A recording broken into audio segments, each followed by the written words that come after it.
د اندلس فاتح لسمه برخه هغه تاریخ چې نه بازور شي نه برق شي او نړن هغه تاریخ چې شورا پاتې د ژوندون د یو منن هغه تاریخ چې هم د سول قهرمان دی هم د جنگ هغه تاریخ د بربري غربت یا اندلس فاتح د ناول درنو او قدرمن اوریدونکو په دې هیله چې روغ او جوړ به یاست الله رب العزت مو خوشحال لره لري محسن احسان مو یو ځل بیا د اندلس فاتح د ناول کوربتوب کوم په دې هیله چې دا خبرونه تر پای را سره واوري درنو او قدرمن اوریدونکو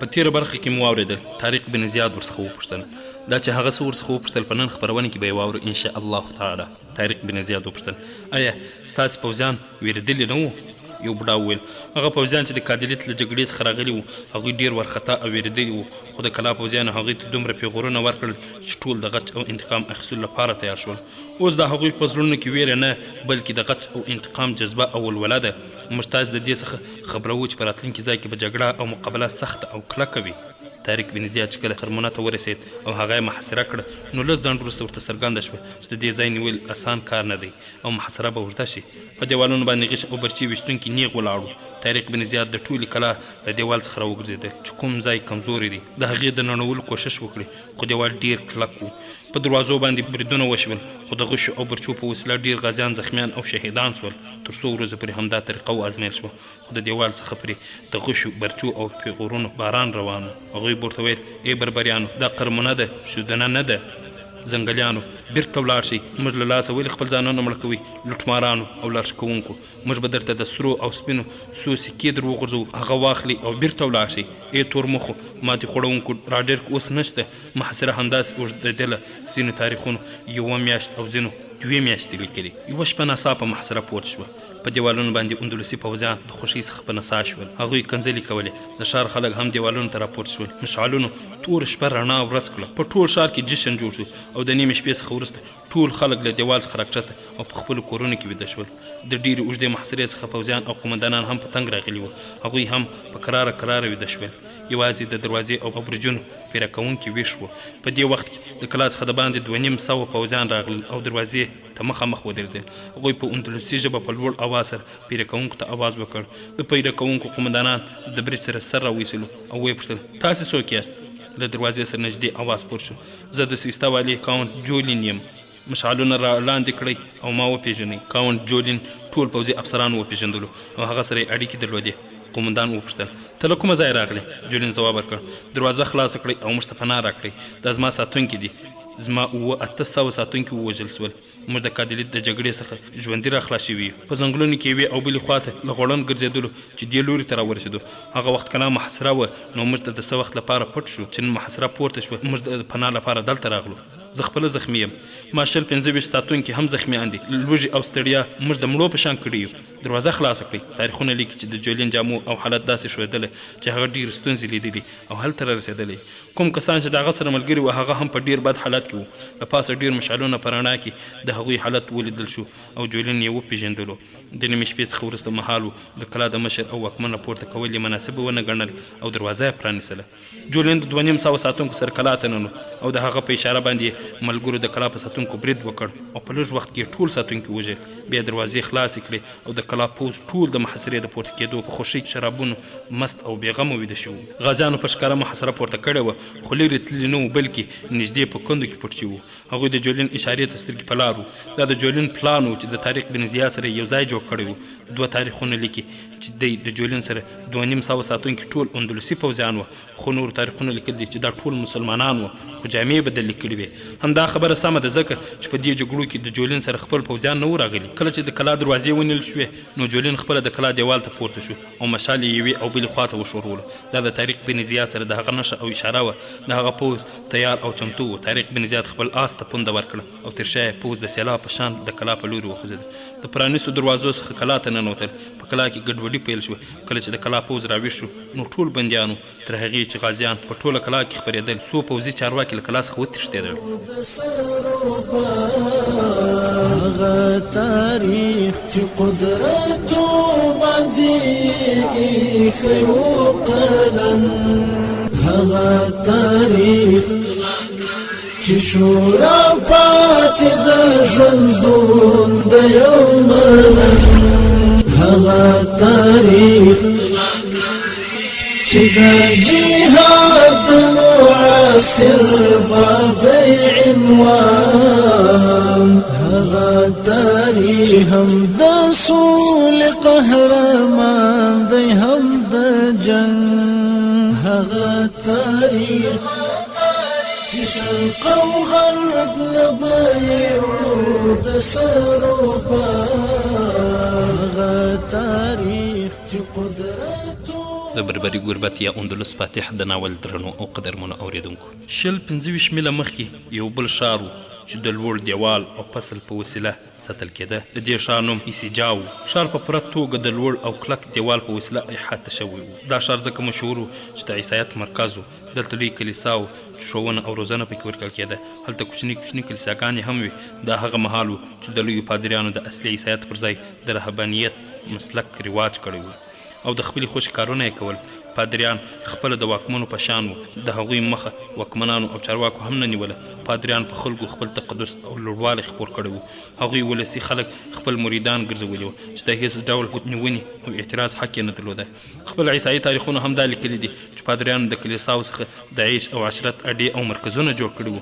هلته د ښځو او شرابو واکمني وه. د دې ټولو خبرو سره سره ولسي خلکو ایسیجا یو مقدس ښار بللو. د طارق بن زیاد لپاره راتلونکی ښار همدا ایسیجا و. جولین اوپاس هغه ته وویل چې د عیسایانو لپاره دا ښار ډېر مقدس او سپېڅلی دی، نو د هغه نیول به اسانه نشي کېدی. په دې ښار کې به نارینه مېرمنې او پوځیان ټوله جګړه کوي، سره د دې که وسله ورسره هم نه وي. جولین چې کومې خبرې طارق بن زیاد ته کولې هغه په عملي ډول په دې ښار سرته رسېدلې. د کادلیت د جګړې څخه ژوندي خلاص شوي پوځیان قرمونه او شدنه ته تللي وو. کله چې هغه دوه ښارونه مسلمانانو ونیول هغوی ایسیجا ته وتښتېدل او هلته یې پناه واخیستله. هلته هم د اوازې خپرې شوې چې مسلمانان پرله پسې فتح او بری ترلاسه کوي. په خلکو باندې ویره راغلې خو د مقابلې احساس هم ورسره راپیدا شو. هغوی ته وویل شول چې په دې هېواد داسې خلکو برید او حمله کړې چې رښتینی عیسایي دین له منځه وړي. کله چې د مختلفو محاذونو څخه ایسیجا ته تښتېدلي پوځیان راورسېدل نو خلکو ورته پیغورونه ورکول دا بې غیرته له خپل ښار څخه وباسئ. دوی د شدونه او قرمونه انجونې او مېرمنې دښمن ته پرېږدي. دا بې زړه او بې غیرت خلکو ته د نارینه جامې وباسئ او د ښځو جامې ور واغوندئ. دوی ته یو غړپ اوبه مه ورکوئ، هغه تیږې مړه کړئ، دوی په لوږه مړه کړئ، په دې کاڼو او ډبرو باندې یې ووژنئ. موږ د خپلو خویندو میندو لورګانو او مېرمنو ساتنه او حفاظت خپله کوو. د ایسیجا هر ښځه د خپل ټاټوبي څخه په خپل سر دفاع کوي. داسې په لسګونه پیغورونه وه چې پر تښتېدلو پوځیانو باندې وړل کېده. هغوی د پناه لپاره دلته راغلي وو. خلکو په اخلاص هغوی ته پناه نه ورکوله، خو څرنګه چې هغوی پوځیان وو نو د هغوی جنګول اړین وو. په همدې خاطر هغوی ته د اړتیا شیان ورکول شول او بیا ورڅخه د مسلمانانو د جګړې په هکله معلومات واخیستل شو چې په څه توګه او طریقه هغوی جګړه کوي. د دې پوښتنې ځواب هیچا هم ورنه کړ چې هغوی په څه ډول جګړه کوي. هر یو به ویل چې موږ ته هیڅ معلومات نه کیږي. په څه توګه د 12,000 کسانو 100,000 منظم پوځ مات او ختم کړ. امپراتور راډرک هم د هغوی په چلونو او طریقو پوه شو او ماته یې وخوړه. د ماښام څخه وروسته د ښار لوی پادري او عمومي غونډې اعلان کړی و چې هغه ټول پوځیان راوبلل شي.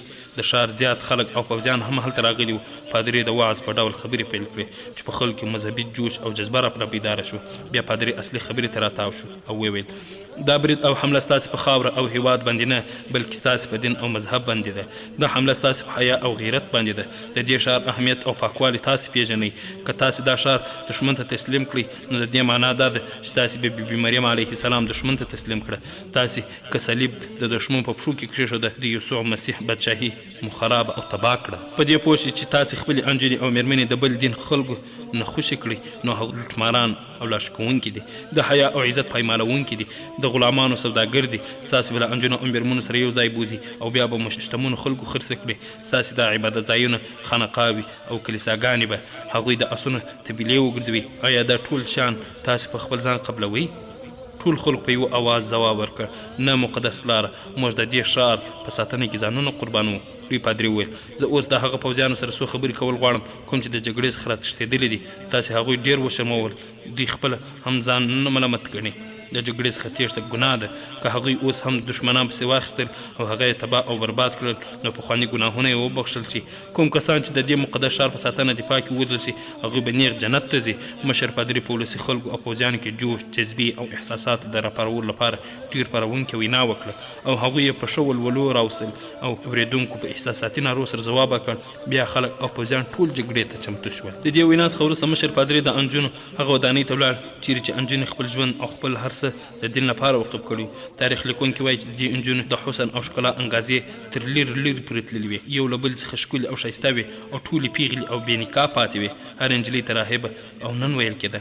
د هغوی سره پادریان او راهبان اوسېدل. هغوی به هم ټول عمر بې واده او بې نکاح ژوند تېرولو. مشر پادري ټول راهبان او راهبې د کلیسا لوی هال ته راټولې کړې او هغوی ته هم په وینا او خبرې وکړې او کومې چې هغه په عمومي غونډه کې کړې وې. مسلمانان یې د لوټمارانو، لاشکوونکو او غلو په نامه سره یاد کړل او دا یې هم ویل چې حمله کوونکي مسلمانان ځناور او ځنګلیان دي. مشر پادري ویل هغوی به تاسې د مخمل او ورېښمینو په جامو کې نه بیایي بلکې هغوی به ستاسې سره د ځنګلیانو او وحشانو په شان سلوک کوي او په وهلو به مو تکې شنې کړي، یا دا چې تاسې به د ځان سره دښتو او بیابانونو ته وړي او هلته به مو په ځنګلي سردارانو خرڅوي. موږ د دې ښار او ځانونو غم نه یو وړي، موږ ستاسې غم لیونې کړي یو. که هغوی ته په لاس ورغلی نو ډېرې خطرناکې پای سره به مخ شي. یوې ځوانې راهب وپوښتل مقدس پلاره آیا موږ ته لیتې یا قرطبه ته لاړې نه شو؟ مشر پادري ځواب ورکړ نه، ستاسې لپاره اوس هېڅ ځای خوندي نه دی. یوازې یوه لار شته چې د دې خطر مخه پرې نیول کېدی شي. د دې کار لپاره 4-5 نجونې پکار دي چې ویره او ډار ورسره نه وي او د دښمن پړاو ته ورشي. یوې راهبې نجلۍ وپوښتل چې موږ به هلته څه کوو؟ مشر پادري ویل د حمله کوونکي سپه سالار طارق بن زیاد وژل، د هغه سره چې 3 نور جنرالان دي هغه وژل او ختمول. د دې خبرې سره په انجونو باندې بې خودي خپره شوه، داسې لکه چې په حال کې هیڅ ژوندی هم نه وي. پادري وویل دا کار ګران نه دی، هغوی خپله راځي او ښار نیسي. هغوی به تاسې ټولې د ځان سره ساتي. داسې به نه وي چې هر یو به ستاسې څخه یوه وساتي، بلکې هغه پوځ او لښکر او ټول به ستاسې په ګډه ساتي او د ښکار په شان به یوې او بلې خواته کش کوي. مخکې له دې چې تاسې په داسې بد حالت کې راګیر شئ هغوی په لاره کې ختم کړئ. تاسې په دې ښه پوهیږئ چې په تاسې کې یوه هم پیغله نه ده پاتې شوې او ټولې په پټه د یو او بل سره جنسي اړیکې لري. هغه نجونې چې دې قربانۍ ته چمتو وي هغوی به د مسلمانانو د تم کېدو ځای ته ورسول شي. هغوی به د مسلمانانو مرکز ته ورشي او دا به وایي چې موږ د طارق بن زیاد سره ګورو. د هغوی مخې به هیڅ څوک هم نه نیسي. هره انجلۍ باید په خپلو جامو کې یو خنجر پټ وساتي. طارق بن زیاد به د ځان لپاره یوه خوښه کړي او پاتې نور به خپلو جنرالانو ته وسپاري او هره یوه به د هغوی سره خیمې ته ولاړ شي. بیا تاسې په خپله په دې پوهیږئ چې خپل خنجر په څه ډول استعمالوي. په تاسې کې څوک تیار دي؟ چې شورا پاتې د ژوندون د یو منن هغه تاریخ چې د جهاد معاصر باب عنوان هغه تاریخ چې هم د سول قهرمان دی هم د جنگ هغه تاریخ چې شرق او غرب نبیعو د سروپا هغه تاریخ چې قدرتو باندې ایښی و قلم هغه تاریخ. د خپرونې درنو او قدرمنو اورېدونکو، انجونو په خپلو کې یوې او بلې ته وکتل. بیا وروسته یوه نجلۍ راپورته سوه، ورپسې بله راپورته شوه. دواړې دې خطرناک کار ته ځانونه چمتو کړل. دې دواړو په خبره یوه بله نجلۍ هم راپورته شوه. مشر پادري وویل بس همدا 3 هم بس دي، زما سره تاسې 3 واړه راځئ. مشر پادري هغه 3 واړه کلا چارواکي ته بوتلې. تجربه لرونکی جنرال و. جنرال انجونو ته خطرناک کار ټول شیان په ګوته کړل او هر ډول چلونه یې ورته وښودل. د قرمونیې څخه طارق بن زیاد خپل پوځ سره د اسیجا په لوري حرکت وکړ. غازیانو په یوه ورځ کې 25 میله فاصله ووهله. په هغه مهال چې د مسلمانانو تیز پرمختګ ډیر نوم درلوده، د نړۍ په هر ګوټ کې د غازیانو جګړې کړۍ، هلته یې خلک د خپل تیز پرمختګ په سبب حیران کړو. د سلطان صلاح الدین او سلطان محمود غزنوي تیز پرمختګ د تاریخونو د زړه له خلاصه ساتلی دي. خو طارق بن زیاد د خپل لښکر په وسیله د ورځې 30 میله فاصله وهله. خو هغه د قرموني او اسیجا ترمنځ تم شو تر څو په راتلونکي ورځې کې هغه ښار ته ځان ورسوي او هغه محاصره کړي. غازیانو ته یوه ورځ دمه او ارام ورکول اړین و. غازیان ټول تم شول او د ماښام تیاره خپره شوه. طارق بن زیاد په خپله خیمه کې و. هغه ته خبر ورکړل شو چې یو بوډا اندلسي د هغه سره لیدل غواړي، خو هغه سره 3 ځوانې نجونې هم دي. طارق بن زیاد د هغوی ټول راوغوښتل او پیره کوونکي ته یې وویل چې ژباړونکي هم راولي. د پیره کوونکي له تللو څخه وروسته د طارق بن زیاد سترګې په یوه نجلۍ باندې ونښتې. هغه د دې څخه مخکې داسې حسینه او ښکلې نجونې نه وې لیدلې. نجونو هم طارق ته په ځیر ځیر کتل او هر یوې نرۍ نرۍ مسکا کوله. کله چې ژباړونکی راغی نو طارق ورته وویل چې له دوی څخه د راتلو لامل وپوښتې د څه لپاره راغلي. بوډا په خپله دلایل وویل او بیا هر نجلۍ هم خپل دلایل وړاندې کړل. ژباړونکي طارق بن زیاد ته په بربري ژبه وویل دا بوډا وایي چې دا د ایسجا څخه قرمونه ته تللو یوه نجلۍ چې د خور لور او دوه نور یې د ورور لوڼې دي هغوی ته وویل شول چې په قرمونه کې اوس امنیت دی او په ایسجاب حمله کېدونکې ده چې حمله کوونکې نجونې له ځان سره تښتوي او بیا سبا مړی پیدا کېږي. د همدې ویرې په سبب دی اوس غواړي قرمونه ته ولاړ شي. طارق بن زیاد وپوښتل دا نجونې یې ماته د څه لپاره راوسي دي؟ هغوی دې خپله لار ووهي زما سره یې څه کار دی؟ ژباړونکي وویل هغوی د لور څخه دې لوري ته راغلل. هغوی خوراک غوښتلو خو په دې ویرېدل چې سپاهیان به هغوی وځوروي. په همدې خاطر هغوی ستاسې په لور راتلل مناسب وګڼل. بله دا چې دا نجونې تاسو ته د شاباسي او افرین وړاندې کوي. دا منځنۍ نجلۍ وایي چې طارق بن زیاد ډېر تکړه او زورور انسان دی. د راډیک په شان ظالم انسان یې وژلو. طارق بن زیاد پیره کوونکي راوغوښت. هغه خیمې ته ورغی. نورو ته یې وویل دې څلور واړو ته خیمې ولګوه، بسترې ورته واچو او خوراک ورکړه. دوی در سره هلته بوځه. طارق بن زیاد ژباړونکي ته وویل ته دوی ته ووایه چې نجونې به دلته خوندي او محفوظې وي او سهار به وختي قرمونې ته روانې شي. پیره کوونکي او ژباړونکي نجونې د طارق بن زیاد له خیمې څخه بلې خیمې ته بوتللې. خیوه پکې بیرته راوګرځېدل او طارق په خیمه کې کښېناستله. هغې طارق بن زیاد په اشارو کې وویل چې هغه غواړي په همدې خیمه کې شپه تېره کړي. طارق بن زیاد ژباړونکي راوغوښت او هغه ته یې وویل چې دا نجلۍ څه غواړي.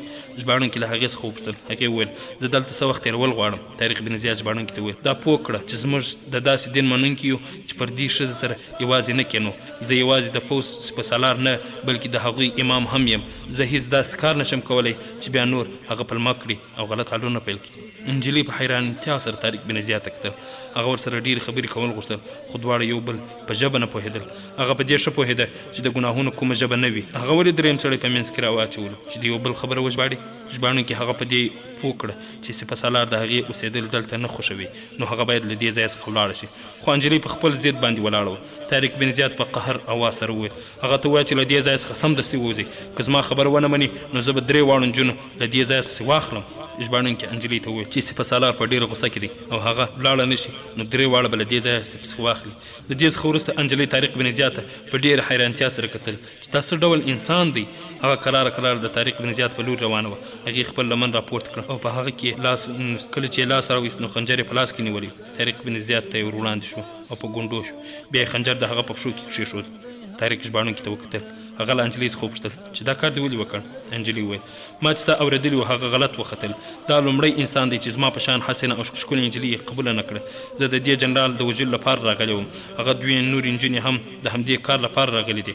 دا بوډا چې زموږ سره راغلی زموږ هېڅ نه کېږي. هغه زموږ سره د ایسجا مشر پادري او کلا چارواکي رالېږلی دي. هغه موږ ته دا طریقه ښودلې ده چې په دې توګه تاسې د مسلمانانو جنرالانو ته ځانونه ورسوي نو هغوی به تاسې په خپلو خیمو کې له ځان سره وساتي او بیا به تاسې په مناسب وخت کې د هغوی په زړه باندې گزار وکړي او شارک به یې هم ورغوڅ کړي. د خپل کار څخه وروسته بله د خیمې څخه غلي راووځي. دوه نورو نجونو ستاسې نور دوه جنرالان په نښه کړي وو چې هغوی هم په خپل جال کې راګیر کړي او بیا یې ووژني.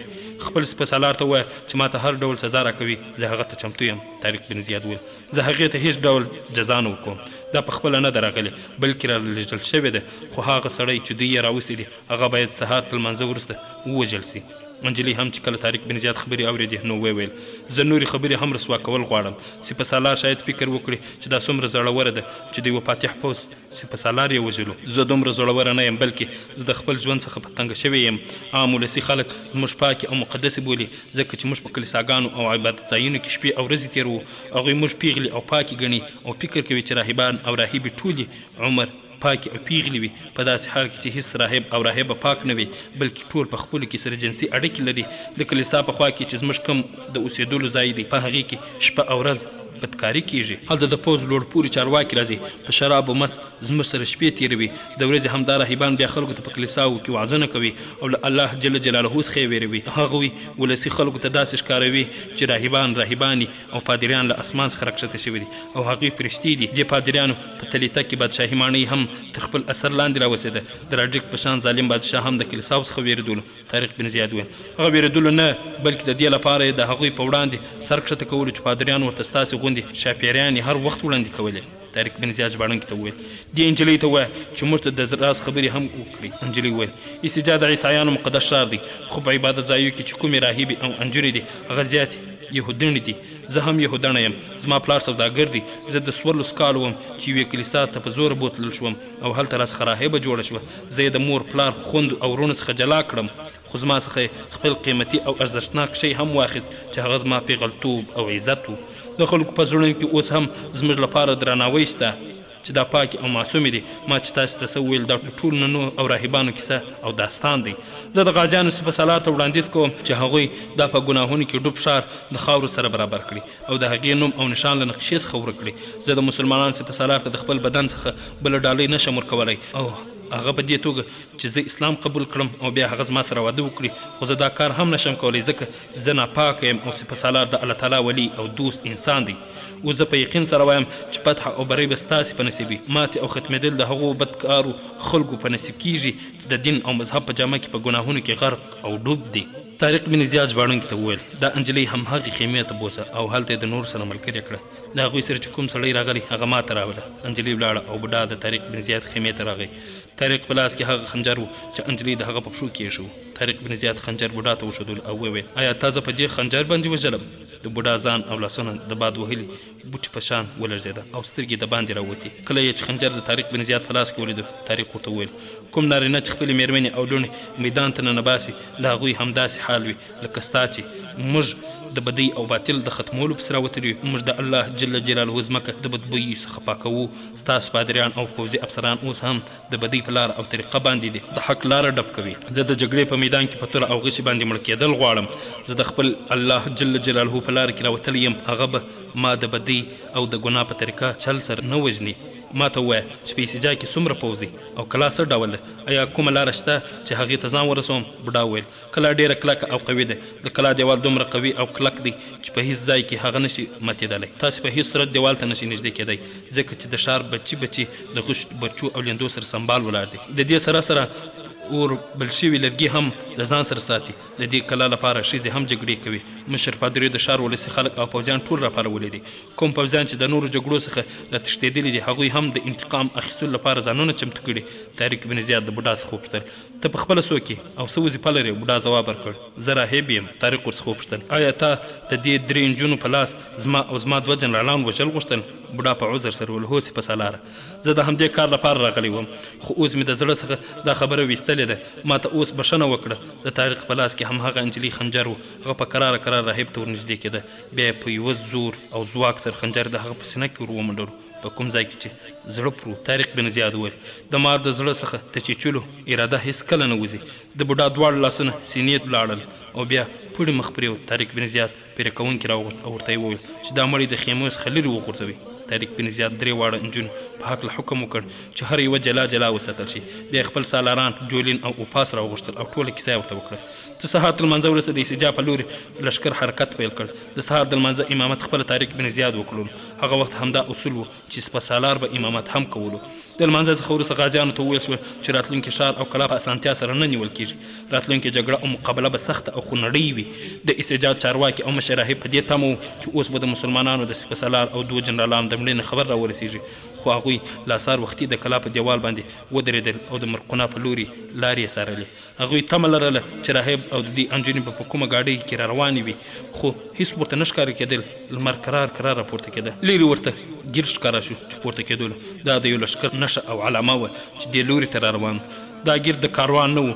هغوی همداسې ګرد او دواړو ته کتل. بیا وروسته هغوی د اسونو سیوري هم ولیدل. د کلا چارواکي خپل اواز سره اعلان وکړ هغه د دښمن لښکر راغی. د کلا پوځ تیار او چمتو و.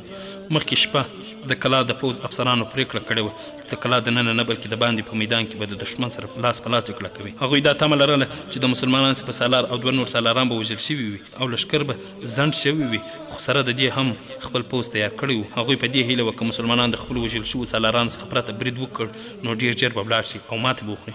د هغوی دماغ او ذهن دا خبره هېڅ کله نه منله چې هغوی به دا ډول حسینې او ښکلې انجونې قبول نه کړي او د هغوی له لاسه به ونه وژل سي. د چارواکي د اعلان سره جخت د کلا دروازې پرانستل شوې او ټول پوځ د سیلاب په شان د کلا څخه د باندې راووت. په لښکر کې ولسي خلک هم چې څه ناسه د جګړې تجربه یې لرله، جنګي ډولونه وغړمبېدل. په ولسي خلکو او پوځ کې یو ډول جوش او جذبه موجوده وه. تاریخ چې قدرت باندې ایښی و قلم، هغه تاریخ جهاد معاصر باب عنوان، هغه تاریخ چې هم د سول قهرمان دی هم د جنگ، هغه تاریخ چې شرق او غرب نبیو د سروبا، هغه تاریخ چې قدرت باندې ایښی و قلم، هغه تاریخ چې ترجمان دی هم د علم هم عمل. د بربري ګربت یا اندلس فاتح د ناول درنو او قدرمنو اوریدونکو، د طارق بن زیاد لشکر مخ په وړاندې روان و او لومړی ګروپ تر ټولو مخکې و. د لومړي ګروپ قمندانان د کلا څخه پوځ د راتللو په وخت کې ولیدلو چې وروسته بیا همدا پوځ په یوه میدان کې په جنګي ترتیب سره ودرېده. قمندانان خپل لومړي پوځ هلته ځای پر ځای تم کړ او د طارق بن زیاد په لوري په منډه شو. هغه ته احوال ورکړ چې د کلا پوځ د باندې میدان ته راوتلی دی او په جنګي ترتیب سره ولاړ دی. طارق بن زیاد سمدستي خپل پوځ په 3 برخو وویشو. یوه برخه مغیث الرومي، بله برخه زید بن قصاده او دریمه برخه په خپل لاس کې پرېښوده. هغه ډېر زر زر خپلو سالارانو ته لارښوونې وکړې. طارق بن زیاد مغیث الرومي د ښار بل لوري ته واستولو. دا ګروپ هغه د ښار په بله برخه پټولو تر څو اړتیا په وخت کې ورڅخه کار واخلي. طارق بن زیاد خپل بل سالار زید بن قصاده ته وویل چې د دشمن د سترګو څخه پټ شي لوري ته لرې ولاړ شي او هلته د دشمن سره نږدې ځان پټ کړي تر څو چې حکم نه وي شوی هلته پټ اوسیږي. طارق بن زیاد نیغه هغه لوري او میدان ته روان شو چیرې چې د دشمن پوځ ولاړ. کله چې هغوی دشمن ته نږدې سول نو د لښکر منځنۍ برخې پرې برید وکړ. نامتو تاریخ لیکونکي لین پول لیکلي دي چې د اندلسي پوځ حمله ډیره تیزه او سخته وه. د هغوی د برید څخه دا څرګندېدله چې هغوی د جګړې هوډ کړی او خپل ځانونه د دې ښار په ساتنه قربانوي. تاریخ لیکونکي پروفیسر ډوزي په ځانګړې توګه لیکلي دي چې دا لومړی ځل و چې د اندلس پوځ دومره په شوق او جذبه سره وجنګېدلو. طارق بن زیاد ته د داسې سختې حملې تم کول ګران و، خو د هغه قسمت په دې شو چې زیات بربریان ورسره ملګري شوي او د پوځ شمېر یې تر پخوا زیات شوی و. که داسې نه وای نو اندلسي پوځ هغوی پسې اخیستل. بربریان په طبیعي توګه ډېر جګړه ماران او خونړي خلک وو. جګړې او میدان ګرمول د هغوی فطري لوبه وه. هغوی دومره زر ماتې قبلوونکي نه وو. هغوی ښه په نره مقابله پیل کړه خو ځاني زیان یې زیاتېده. د استجا د پوځ جنرال د خپل لښکر چپ پوځ په دې توګه استعمال غوښتل چې هغوی شل لوري ولاړ شي او بیا د شا له لوري په غازیانو باندې برید وکړي. خو هغوی ته دا څرګنده نه وه چې هلته مخکې څخه یزید بن قصاده غازیان ځای پر ځای شوي وو او د حملې حکم ته سترګې په لار دي. زید بن قصاده د دشمن څخه د پټېدو په خاطر نور هم شاته لاړ او هلته تم شو. کله چې د دشمن چپ پوځ هلته ورسېده او بیا راتاو شو تر څو د شا له لوري په طارق بن زیاد باندې برید وکړي چې د شا له لوري پرې د الله اکبر اسمان لړزونکي نارې پیل شوې. زید بن قصاده په پوره ځواک سره پرې د شا له لوري حمله وکړه. دشمن دې حملې ته تیار او چمتو نه و نو ډېر زر له پښو وغورځېده. په دې توګه طارق بن زیاد د شا او ښي لوري څخه بالکل خوندي او محفوظ شو. د جګړې میدان ډېر پراخه او خپور شو. د ښار له دیوالونو څخه ولسي خلکو د خونړي جنګ لیدلو خو هغوی لیدل چې د مغیث الرومي لښکر د ښار بل لوري ته په ترتیب سره ولاړ او حکم ته سترګې په لار دی. ولسي خلکو خپل جنرال ته خبر وکړ چې بل لوري ته هم پوځ ولاړ دی. هغه سمدستي خپل شل لښکر د مغیث الرومي مقابلې ته واستو. مغیث الرومي پوره تیار او سک ولاړو. هغه درې څلور غازیان یوې او بلې خواته استولي وو چې معلومات وکړي. په هغې غازیانو کې یو په منډه راغی او هغه ته یې ویل چې د دشمن څو ګروپونه دې لوري ته روان دي. مغیث الرومي د طارق حکم ته زنګ ونه کړ او خپل څه ګروپونه یې د دشمن مخې ته روان کړل. اندلسي ګروپونه لا هغه لوري ته اوښتي نه وو چې د مغیث سره سپاره زیات وو ځکه چې هغوی د کادلیت په جګړه کې ښه پریمانه آسونه ترلاسه کړي وو. مغیث د دشمن سره مخامخ جګړه کول نه غوښتل نو خپل سپاره یې نور هم مخکې کړل او د اړخ له لوري یې پرې حمله وکړه. د مغیث حمله او برید دومره تیز او سخت و چې دښمن په شا ولاړ. د دې ګروپونو تر شا د کلا دیوال و. هغوی ښه په میړانه جنګېدل خو دیوال راتم کړ. هغوی د مخې له راتللو لپاره ډېرې هلې ځلې وکړې خو مسلمانانو غازیانو همهغسې بند وساتل. په دې ځای کې بربریانو د خپلې باتورۍ او زړورتیا څرګندونه وکړه خو اندلسي پوځ هم ښه په میړانه جنګېده. دا مهال جګړه په 3 جلا جلا برخو کې روانه وه. طارق بن زیاد په زیاته ستونزه کې راګیر و ځکه چې هلته د دښمن زیات لښکر جنګېده. بله دا چې د هغه ښي او چپ پوځ په جلا جلا برخو کې د دښمن سره په جګړه بوخت و او ده ته لاس نه شو ورکولی. طارق بن زیاد خپل هیڅ جنګي چل نه شو عملي کولی ځکه د هغه هر غازي په جګړه کې اخته و. هغه احتیاطي او محفوظ پوځ هم نه و ساتلی. د سپاهیانو په شان جنګېده. د هغه غازیانو زیات زیان او تاوان لیدلو. څرنګه چې زید بن قصاده د شا له لوري برید کړی و نو ځکه د دښمن زیات او تاوان زیات و. زید بن قصاده ډیر ذهین او هوښیار سالار و. هغه لیدل چې طارق بن زیاد په ستونزه کې راګیر دی نو د خپل لښکر څلورمه برخه یې هلته واستوله چې په دې توګه د طارق بن زیاد ستونزه کمه شوه. پروفیسر روزي او لین پول وایي چې اندلسي جګړه مارو مسلمانان په حیرانتیا کې اچولي وو. هغوی د خپل مقدس ښار د ساتنې لپاره لیونیان شوي وو. د نورو کلاګانو څخه راتښتېدلي پوځیان هم د زخمي زمریانو په شان جنګېدل. مغیث الرومي چې اندلسي پوځ راګیر کړی و په هغوی یې ساحه تنګه کړې. ډېر زیات زیان یې ورته ورسولو او د اسونو تر پښو لاندې ډل کړل. په ځینې برخو کې خو اندلسي پوځ یې دومره تنګ کړ چې هغوی غشې تورې او برچې نه شوی وچلولی نو هغوی خپلې وسلې په خپلو جنګیالیو باندې جنګولې چې په دې سره زیان نور هم زیات شو. طارق بن زیاد مخکې حکم کړی چې اسونه زخمي نه کړئ ځکه چې په راتلونکي کې پکارېږي خو مغیث الرومي دا خبره ونه منله او حکم یې وکړ چې اسونه زخمي کړئ او هغه راوغورځوئ. د دې حکم سره سم غازیانو اسونه او سپاره دواړه په نښه کول. په دې سره اسونه د خپلو سپرو څخه بې قابو شول او خپل سپاره یې تر پښو لاندې کړل. د دې څخه وروسته اندلسي پوځیانو په تیښته پیل وکړ خو ډېر لږ ژوندي خلاص شول. وروسته مغیث د خپل لښکر یوه برخه د طارق بن زیاد مرستې او کومک ته واستوله. په دې سره هلته نوره هم اسانتیا غازیانو ته پیدا شو. د جګړې پله د عیسایانو پر ځای د مسلمانانو په ګټه واوښتله. د اندلسي فاتح یا بربري ګوربت د ناول درنو او قدرمنو اورېدونکو دا چې په راتلونکي کیسه وسول انشاء الله تعالی په بله برخه کې به یې واورو. دا خپرونه ما محسن احسان چمتو او تاسو ته وړاندې کړه. در بیا چې تاسو په درنه حضور کې راحاضرېږو تاسو ټول په لوی الله جل جلاله سپارو. السلام علیکم ورحمة الله وبرکاته. هغه تاریخ چې شورا پاتې د ژوندون د یو ملک هغه تاریخ